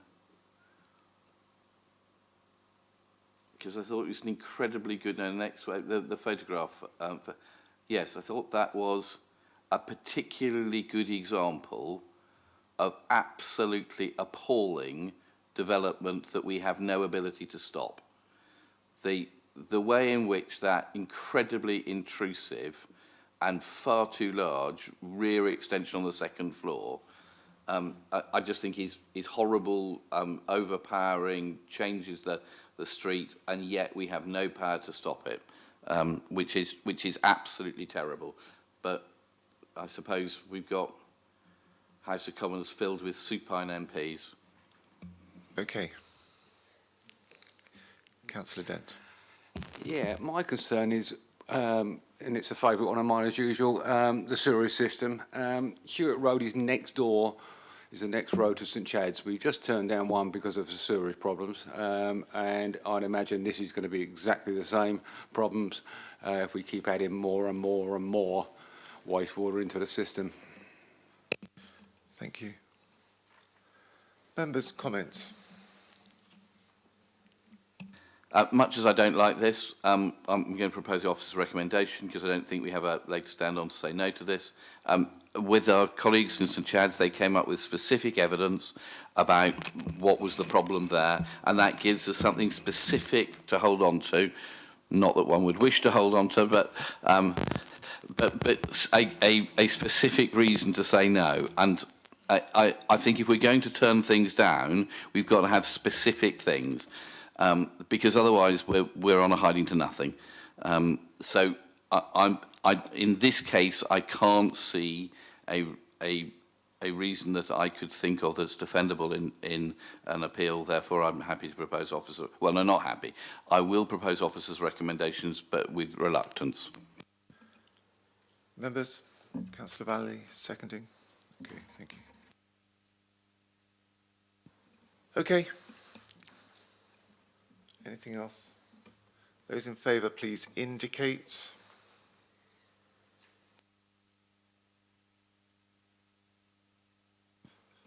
Against? And I think that's it. So the motion passes in accordance with the officer's recommendation. That's 6 votes to 1. Thanks, Kieran. Okay, Gladys Avenue. Thank you, Chairman. This is the last on your agenda today, which definitely needs planning permission, just so to manage expectations. 129 Gladys Avenue, change of use from a C3 dwelling to a 7-bed HMO. There is the property. As you can see, a few HMOs in the area, but still below 5%. Existing floor plans. proposed floor plans are 3-metre rear extension alterations to the roof, as we often see, creating a new 7-bed HMO. I would just draw, though Councillor Smiley's not here, she frequently comments on them. They've combined their downstairs WC with a laundry room to provide a change and opportunity for that amenity, which I know has been positively commented upon by members in the past. There is the elevations and the existing building. You can see work still to be done to it. I'll leave you back with that. The room sizes are detailed at paragraph 8.12. We've got some very large bedrooms for about half of them, and the other half are still over 10 square metres, and a 24.7 square metre communal dining room, kitchen diner, in addition to that additional amenity provided by placing laundry facilities in a large downstairs WC area. Consequently, the application is entirely compliant with policy and is recommended for conditional planning permission. We have an objector, the agent, and Councillor Hunt on public speaking. Thank you. Thank you. Mr. Adair. Thank you, Chair. Having knocked on hundreds of doors and spoken to an equal number of residents, a full range of issues are raised on the doorstep, but in areas with larger houses, HMOs are raised as a major concern. Residents tell me that they wait with trepidation every time a large property comes onto the market, fearing that an application will be made to convert it into an HMO. Residents tell me that they feel powerless to halt what they perceive as a relentless march of HMOs. Householders are very aware that not enough affordable houses are being built, and HMOs are a symptom of this. However, they do not feel that HMOs with upwards of 8 people in a single house is the answer. Residents fear that the character of their area is being adversely impacted by such developments, as it puts additional strain on already stretched local services, including GPs and sewers. In areas which do not have a residence parking scheme, there is a genuine concern that the possibility of 8 or more additional cars on roads where residents already struggle to park, particularly after night. I respectfully request that you reject this application. Thank you. Councillor Hunt. Yeah, hello everybody. Thank you for your work today. As has been recognised today, sorry, I beg your pardon. A bit of context. Since the last war, no government has provided nearly enough housing for this country. So we've seen this proliferation of HMOs, or shared accommodation, to meet the lack of housing need. And this committee should be proud of pushing up the standards, and the developers too. Even so, as Richard has explained, many residents are not reassured, and like all of us here, residents want to see infrastructure, and that's been well debated already this morning, before conversion. Residents want to see more GPs, not fewer. They want more access to dentists, not less. Residents want sewage and water systems to work, not spill into the sea. And this application, along with others today, will only add to that. And as been recognised today, indeed, the planning officer makes it very clear that National Planning Policy Framework, there is a presumption in favour of development. It's 8.3 in your report on page 70. And as more HMOs are created, so available on-street parking, which is already oversubscribed, is added to at every rotation of the committee. As the government deregulates more and more, as Councillor Vernon Jackson mentioned earlier on, your powers to refuse things are constantly, or support, are constantly eroded. I completely agree with Councillor Vernon Jackson that the government has rendered planning authority, I don't know what you're shaking your head for, Councillor Dent, a rubber stamp, has turned the committee into a rubber stamp for its policies. We see large houses gutted, and with permitted development becoming mini cathedrals inside, as space is maximised to create more rooms than ever envisaged. The symmetry, rhythm and character of residential areas are under attack by a government drive to pass the buck to local authorities to meet its failure to provide housing. Let's be clear, the scale of change is enormous. It's 1 in 10. But the City Council has responded with this rule, 10% rule, and anyone that undermines this is risking a free-for-all in Portsmouth. In this small area that we're discussing at Gladys Avenue, we see new applications at Wadham Road, Oil Road, Gladys Avenue, Shadwell and so on. An enormous number of cars will come. On these ones that we're talking about today, probably 28 or so, and cramming these cars onto already oversubscribed local streets. Members, I respectfully ask you to reject this application on the grounds of, firstly, the sewage. Southern Water should be brought here to explain how it can keep on adding more and more capacity to the sewage system, which we know is crumbling. And it should explain how this can possibly happen. The overdevelopment of the land, we've seen that on the screen. The cumulative impact, not just of this application, but the others, on on-street parking. There is no room to park, there's none. And this type of development, the extensions at the back are out of character and ruining the symmetry of this residential area. And lastly, of course, which we all keep on talking about and we are worried about, but the government has tied our hands, we know that. The lack of GPs, the lack of access to dentists and other vital infrastructure.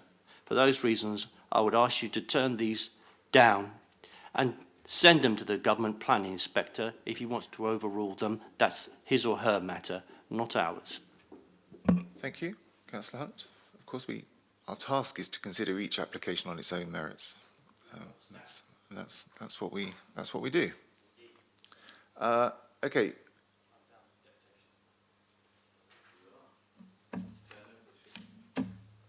Councillor Simpson. Thank you, Lord Mayor. Well, Lord Mayor, yes, God, it's gone too. It's a little previous. Maybe in a few years, you never know. Thank you, Chair. Over 50% of today's HMOs are in the north of the city. I mentioned this, as I was told only a month ago, to be careful what you wish for with the change to 5% within a 50-metre radius from the city's administration. For those who know Gladys Avenue, you will know it has a large amount of double yellow lines for traffic to pass and bus stops. The irresponsible decisions to allow parking permits near Gladys Avenue without correct and thorough review has led to displacement of many cars that saturates not only Gladys Avenue, but the surrounding roads, Ophir, Shadwell, Oriel and Wadham. And they take on this burden. I genuinely believe, and so do many residents, that national parties are out of touch with the needs of local residents when it comes to HMO policies. What are we going to do when the city's stock of 3-bedroom family homes have been consumed by HMOs, like we have seen today in the south of the city, Sandring Road? Where is the reassurance that the current 10% rule won't change to a higher number because we couldn't get to grip on the actual HMO numbers due to illegal HMOs operating in the area? Parking is a material change. In multiple applications with C3 to C4 6-bedroom, it's normally quoted that one additional car would not make a difference. Then when the application comes back in 6 months, later becomes sui generis of 7 or even 8 bedrooms, the report again says one additional car would not make an impact to parking. The numbers do not add up. Thank you. Thank you. Okay, members, comments, questions?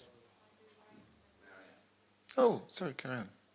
Sorry, I was lost in kind of the idea that might be Lord Mayor.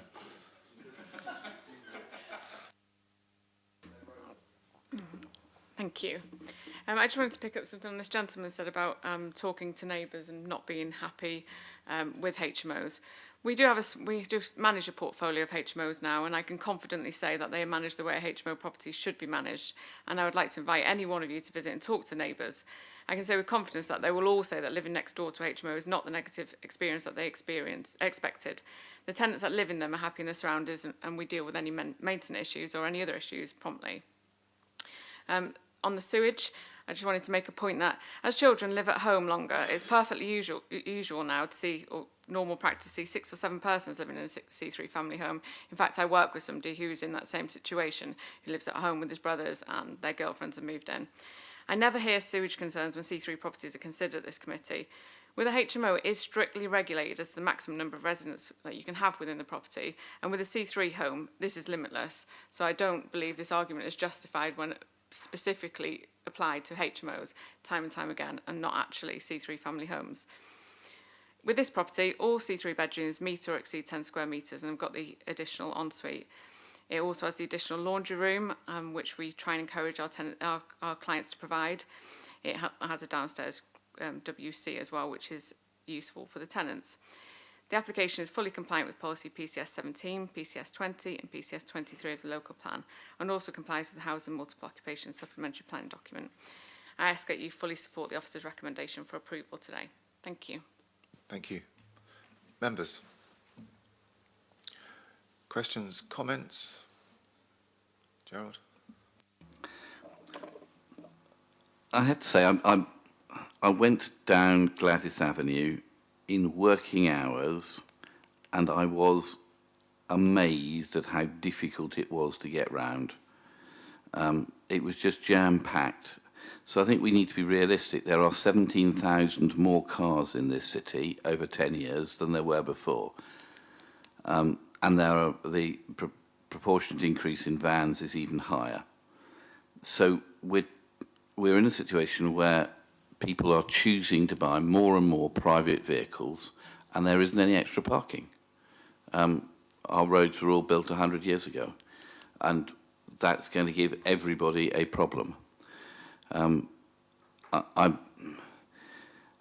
issue we have here is that each one house that we look at has to be looked at individually.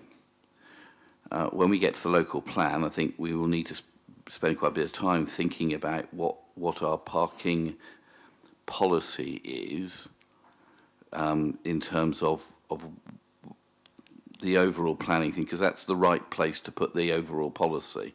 And I think that is where we will need to look at tightening up our parking policy.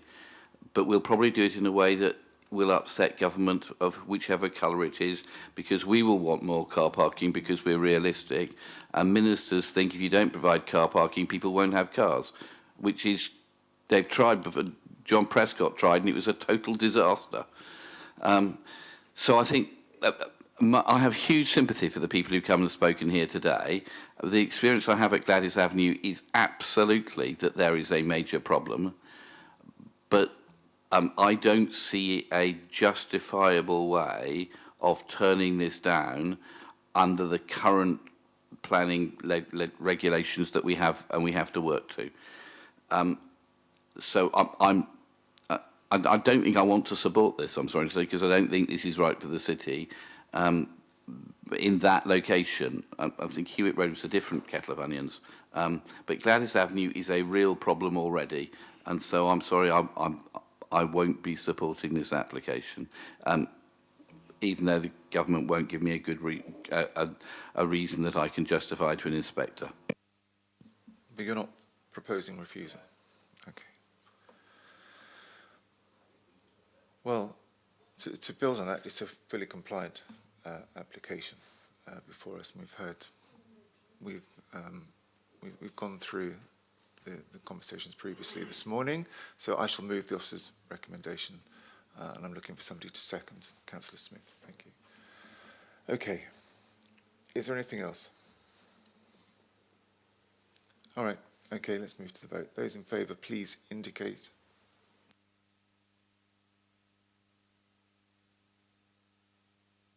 Against? Thank you. So planning permission is granted in accordance with the officer's recommendation at 5 votes to 2. Thank you, Kieran. Oriel Road.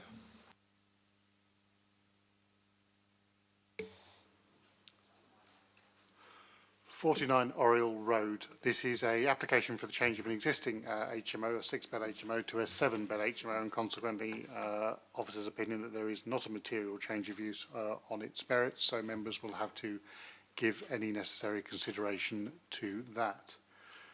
There is the property. as you can see, there are a couple of HMOs in the area already.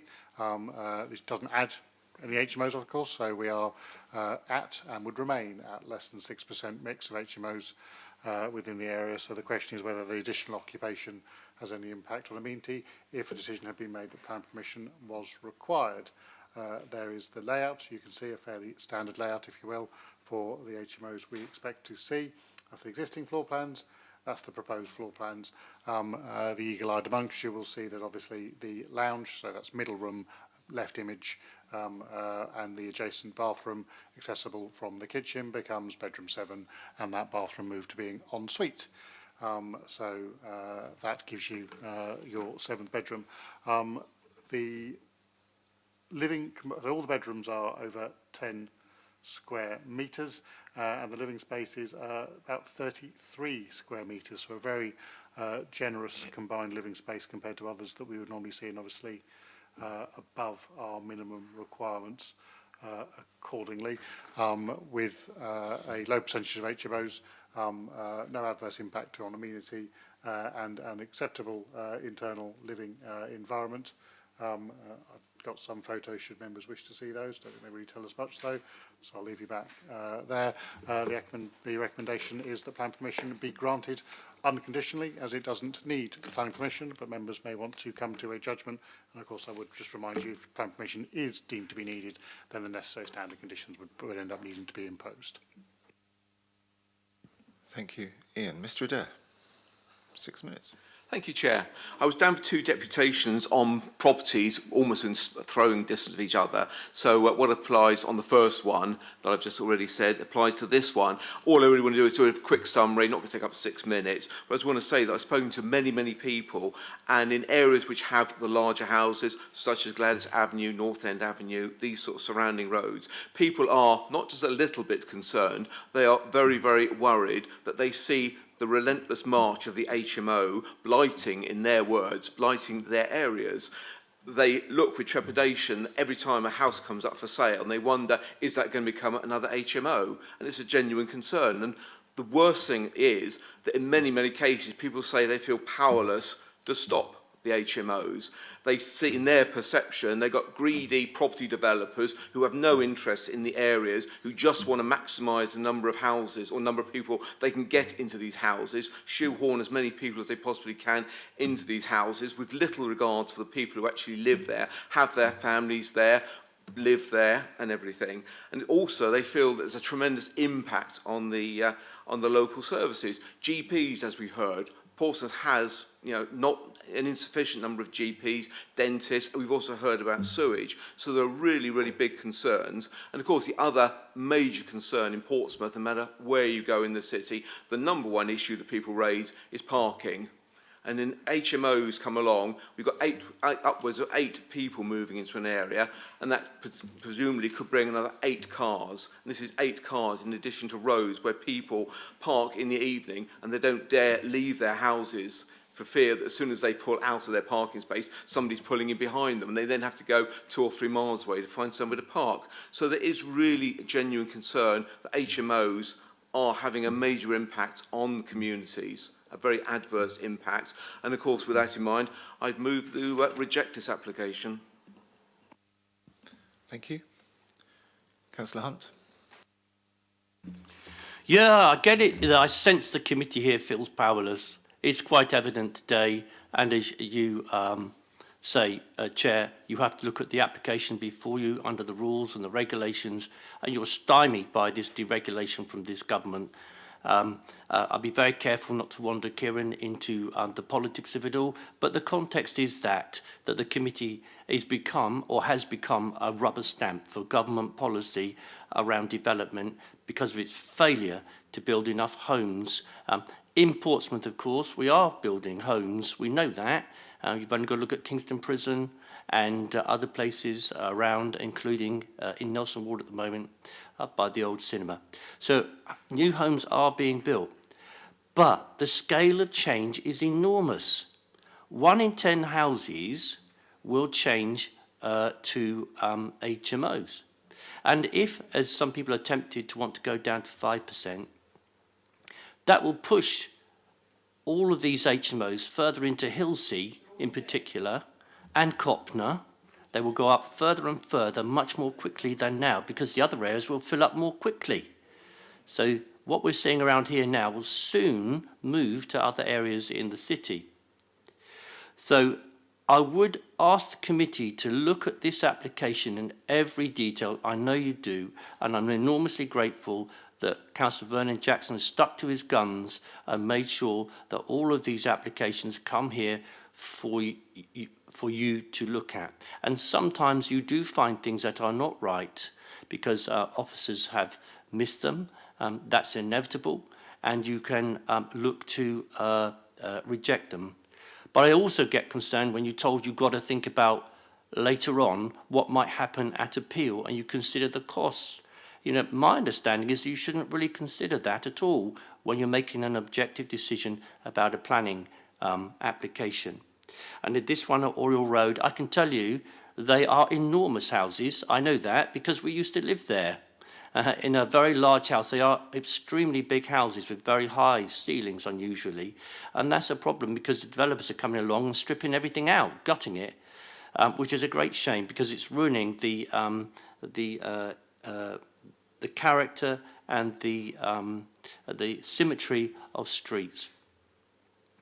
So I know I've generalised a bit and I apologise, but it is a big issue for people, and the sewerage, as I say, is overwhelming the systems. We see that when it spills out to the sea. This one will add another, despite what Karen says, I understand her argument, and it's a very fair argument, but we see enormous overdevelopment of the land.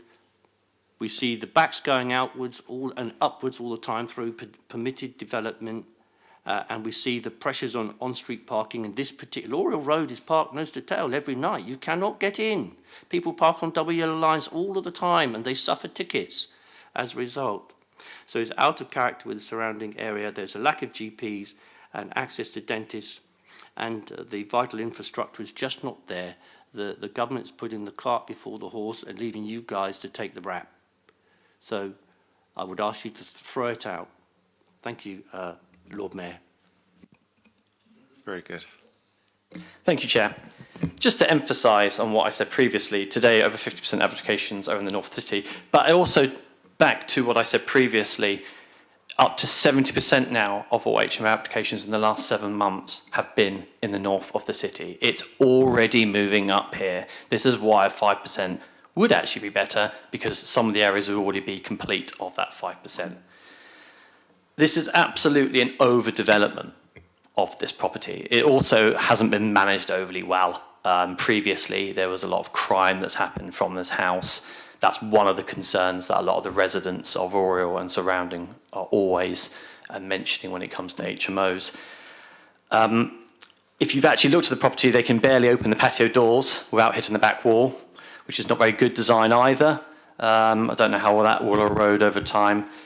I think, you know, if this is passed today, which it most likely will be, even though it shouldn't be, we really need to be looking at the licensing side of this and making sure it doesn't pass on licensing because it hasn't been managed well. It might have changed management since then, so I do apologise for whoever's taken it on now, but that's the history of this particular property. Thank you very much. Thank you, Ian. Chairman, I didn't mention it because previously Councillor Simpson had covered it. We do have a SMAT submission from Mr Henry Thorpe. I wasn't sure if Councillor Simpson was going to include that in his bit, so I did mention it earlier, but do note there is a couple of lines from Henry Thorpe in the SMAT. Okay. Members, do we believe this application? Oh, Karen, sorry, that's the second time. I really do. But it's because, again, the Lord Mayor was mentioned. It's gone to my head, rather. I was going to address the crime that Councillor Simpson brought up. So I feel it is important for this committee to know this property was known locally as the drug house. There was cannabis plants covering every inch of this property before the HMO conversion commenced. The owner, whilst waiting for the C4 planning, let the property as a C3 family home. During this short time, the house was badly damaged with holes and ducting through walls and ceilings. While I constantly hear the negative side of HMOs, I feel it's just as important to be aware that problems can easily occur with C3 residential properties. In my opinion, now having this as a HMO, which will be managed correctly, is far less likely to cause issues for neighbouring properties very unlikely they're going to be able to grow cannabis without one of the tenants knowing. With regards to, I hear, you know, this is a family area, we don't want these HMOs because they're family areas. I also wanted to point out that many tenants who live in these houses have families in Portsmouth, and HMOs are possibly the only way at which they can afford to stay in these areas. So it gives them an affordable, all-included bills option that they can live in the areas that they've grown up in. This particular property, as has been stated a few times, it is a very large property and could easily be an 8-bed HMO, but the owner of this property is really keen to provide spacious bedrooms and, as you pointed out, an overly large communal area, much larger than standards dictate. All of his bedrooms are over the 10 square metres, and the communal area is at 32.94, which hugely exceeds that 22.5. The application is fully compliant with policy, and I ask that you support the officer's recommendation for approval today. Thank you. Thank you. Apologies again for missing you. Okay, do we believe this requires planning permission? Councillor Vernon-Jackson. My view is planning permission is required as this location suffers from significant problems with lack of parking, antisocial behaviour and rubbish, and the increase in density is clearly development, and therefore planning permission is needed. Thank you. Do I have a seconder? Councillor Shah. Those in favour, please indicate. That's a unanimous resolution that planning permission is required. Thank you, Kieran. Okay, members, questions? Gerald? My understanding is we looked at this a couple of years ago and we said no because, and I just want to check that there was conservatory and utility room that divided up the communal space and we just didn't think it worked. It would seem that what they've done now addresses that, but the concern's been raised and I'd be interested to know is the drawing that we've got on page 80 of our papers, does that show all of the space that is outside space that is available? Where do the cycle storage go? That's a floor plan, not a site plan. So obviously there is more outside space available. I can certainly put to the case officer a query about the cycle storage. So I'll come back to you on that. Okay, that's very kind. Thanks, Ian. Anything else, members? I mean, it's, again, I mean, crime is not a material planning consideration, by the way, for anybody who is... What isn't planning? Crime. It's not something we can consider. But just technically, fear of crime is a legitimate planning consideration. So obviously, no, the fact that crime may occur from an unknown resident clearly is just not true, rather than not material. So. Thank you for better explaining it than I just did. So the moral of the story is don't believe the Daily Mail. Okay, let's move on. Look, it's compliant, and I think you're waiting for an answer on cycle storage, but I suspect we're going to move the officer's recommendation. The officer's recommendation is unconditional permission, of course. So the recommendation. Look, this is the last meeting, and I had hoped to have got that note from earlier this morning. Of particular note, obviously you can enclose, as well as time limit approved plans and the necessary for SBA, a cycle storage condition to pick up the point as well. So. Thank you. Yeah. Okay. So we are. Gerald, you're going to come Well, no. I'm sorry. I think I'd want to see what that is before, and that there is space for it before I'm going to vote on this. Okay. So, Chairman, if I can assist, the applicant has included a site plan, which I will endeavour to try and bring onto screen in due course, which shows that there is adequate rear space beyond the rear extension for a bike store, and there is a rear alleyway access into that back garden as well. So they've illustrated a cycle store in the rear property, and obviously that would be secured by condition. Do you want to see the picture? You happy? All right. Happy to take Ian's word. Okay. I shall move the conditional granting of this application. Do I have a seconder? Councillor Smith. Thank you. Is there anything else? Okay, those in favour, please indicate.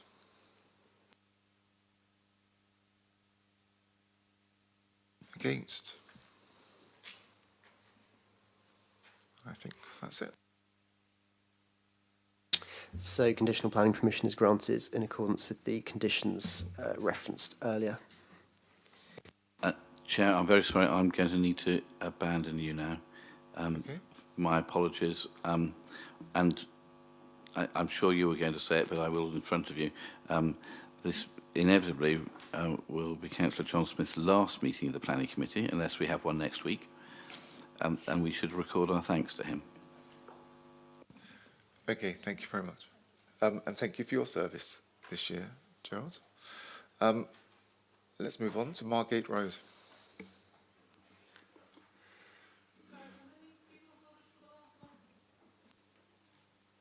I made that 6 in favour and 1 against.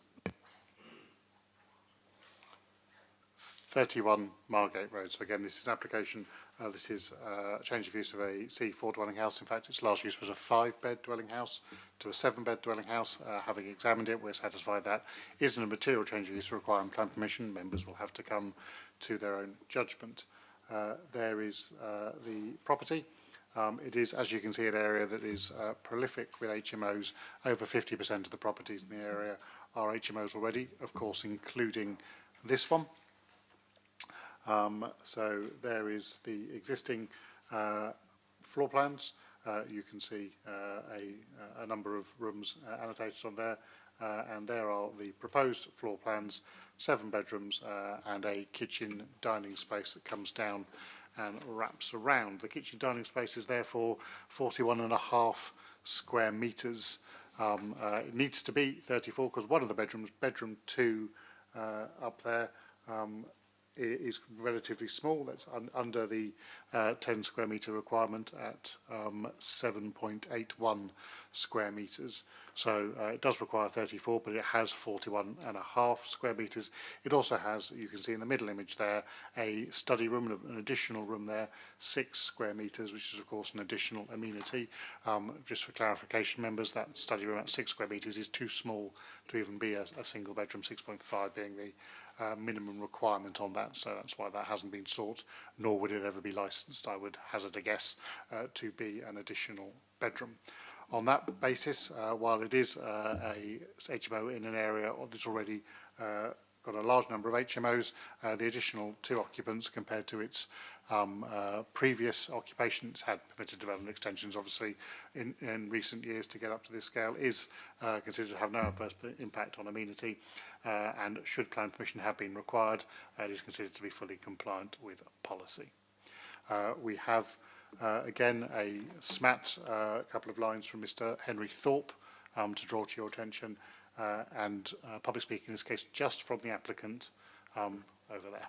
Thank you.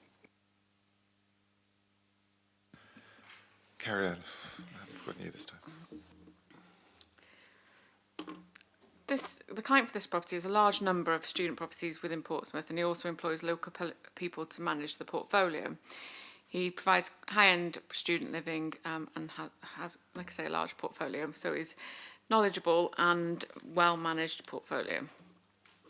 The property provides 7 bedrooms for single use which exceed the 7.5 requirement. As all bedrooms do not exceed the 10 square metre requirement, the required communal area is 34, and this has got 41.49. The client in this particular property wanted to provide an additional study area, and that's purposely been kept to 6 square metres so that there's no sort of discussion amongst members that it may be a bedroom. As Ian has brought up, it wouldn't be licensed, would never be a bedroom, and is predominantly going to be an additional study area that they can go in if they don't want to study within their bedroom. The application is fully compliant with policy and also complies with the Housing and Multiple Occupation Supplementary Planning document. I urge you to recommend this for approval today. Thank you. Thank you. Members, so do we believe this requires planning permission? Councillor Candlish? Echoing what Colonel Vernon Jackson would no doubt say were he here, planning permission is required as this location suffers from significant problems with the lack of parking, antisocial behaviour and rubbish, and the increase in the density is clearly detrimental and therefore needs required planning permission. Thank you. Seconded by Councillor Shah. Thank you. Members, those in favour, please indicate. And Councillor Candish, if you could turn your microphone off. A unanimous resolution that planning permission is required. Sorry. Okay, members, questions,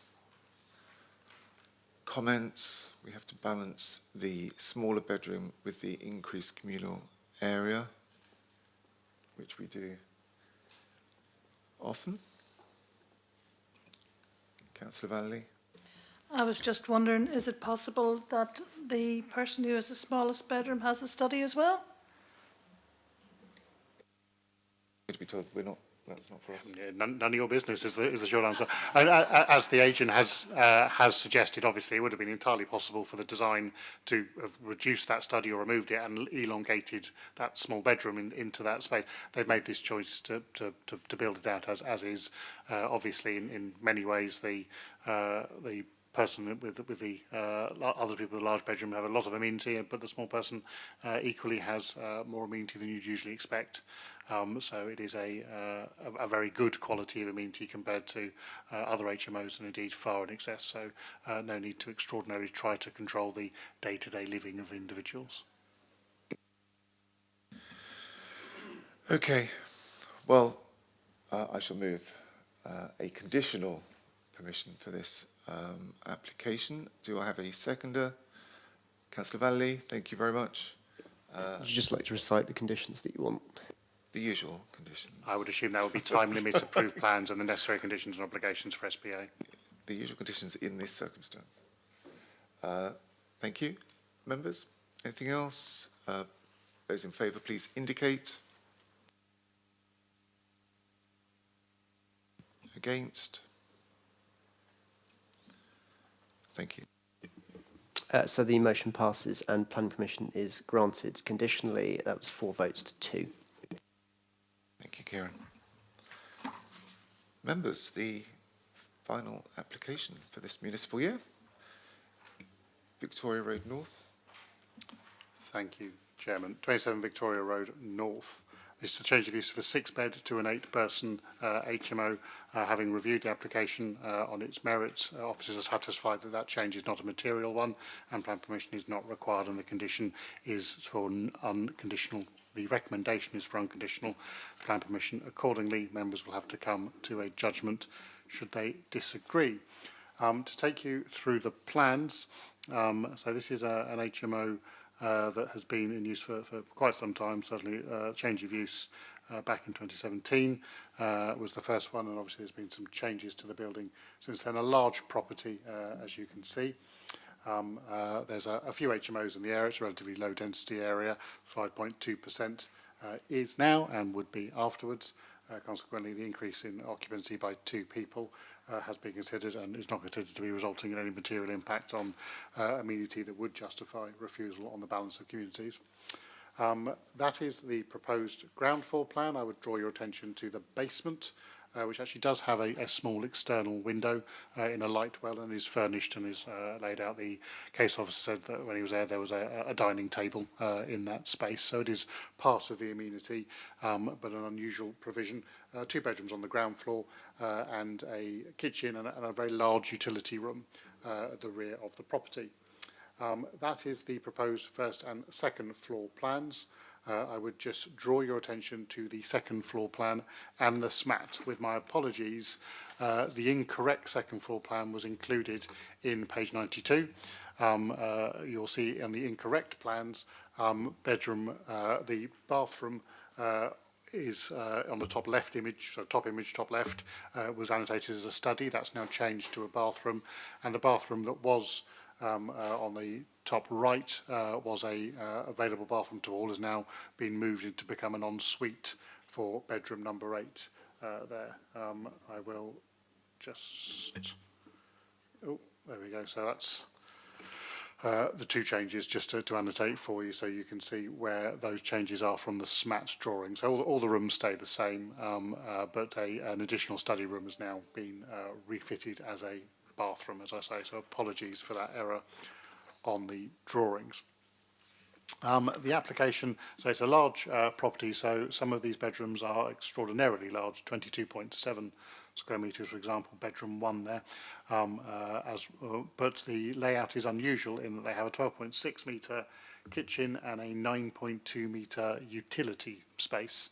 Consequently, there is, as I say, a basement amenity as well. So consequently, if one was to do planning by numbers, which we do not do, there could technically be defined as a failure to comply with standards. However, to undertake the professional and judgment that you're here to undertake is looking at those combined issues with these very large bedrooms. Say the smallest one is 11.8 square metres, while it does have a lack of technical compliance, with 12.6 kitchen, 9.2 utility, and the basement as well.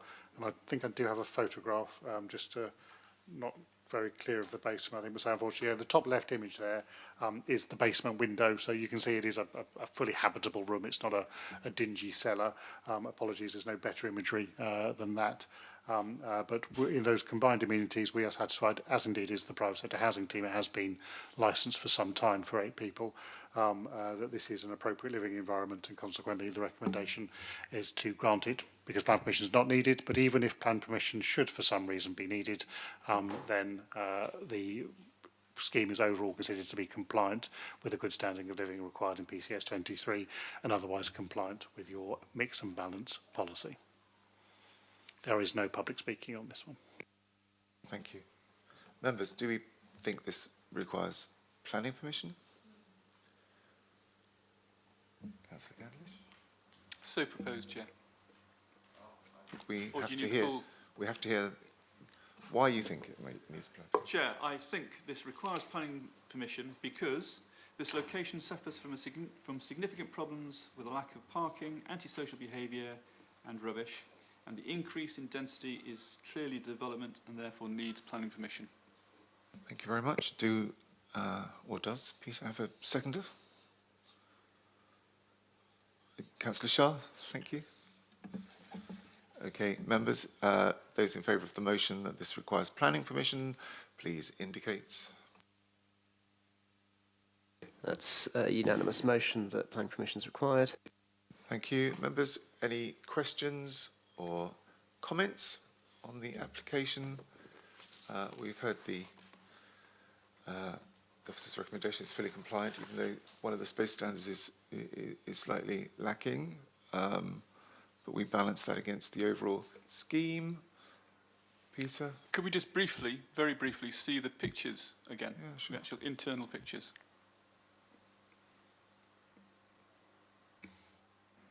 So there, that is the topmost front bedroom. On the top left there, obviously the kitchen and the outside space at the side of the property, the rear of the property, the toilet. The basement, the window there, and the layout, and the living. So those 3 bedrooms illustrated on that one, and then another bathroom and 3 other bedrooms illustrated on those. I may be able to get the case officer to tell us which are which, but unfortunately he hasn't given me notes on that. Yeah. Thank you. Does that satisfy your need? Okay. Members, I'm going to move conditional permission for the application with the usual conditions that are attached. Do I have a seconder? Councillor Smith. Thank you. Members, is there anything else? So the usual conditions are time limit approved plans and the necessary conditions and obligations for the impact on the SPA. Okay. Is there anything else? Those in favour, please indicate. Against? And I think... Conditional planning permission is granted with 5 votes to 1. Thank you, Kieran. Well, members, that concludes today's planning committee and the planning committees for this municipal year. Just a couple of thank yous to those that support us in our work here. Thank you to Legal Services, to the Planning Department and to Democratic Services. Thank you for all of your work. Thank you to you, members, for your contributions, and not only what you do, as we've discovered this morning, it can be a little tricky, but how you've done it over this past municipal year. It's been a pleasure to be able to sit here. Special thanks to Councillor Smith, who we know will not be back in the chamber after next week. It's been a real pleasure working with you, John, and the way you go about your business in this place is going to be missed by those of us that might be back here on the Planning Committee next year. Thank you to the Chair. Thank you very much to the officers for your support and professional guidance, really, through everything, and to colleagues and to the residents and the people representing the public. Thank you very much. It's been a pleasure to work with you. You've been a terrific asset to the Planning Committee, and that has been echoed by other members this morning and previously as well. So thank you. Right, okay, let's close the meeting at 12. No, we shan't close the meeting. Just one more thing. Thank you to you, Chris, just in case you're not back next year. It's been a fantastic year, great learning curve for me, and you've chaired really, really well. Thank you. Kind of you, thank you. Let's close the meeting at 12:37. Thank you.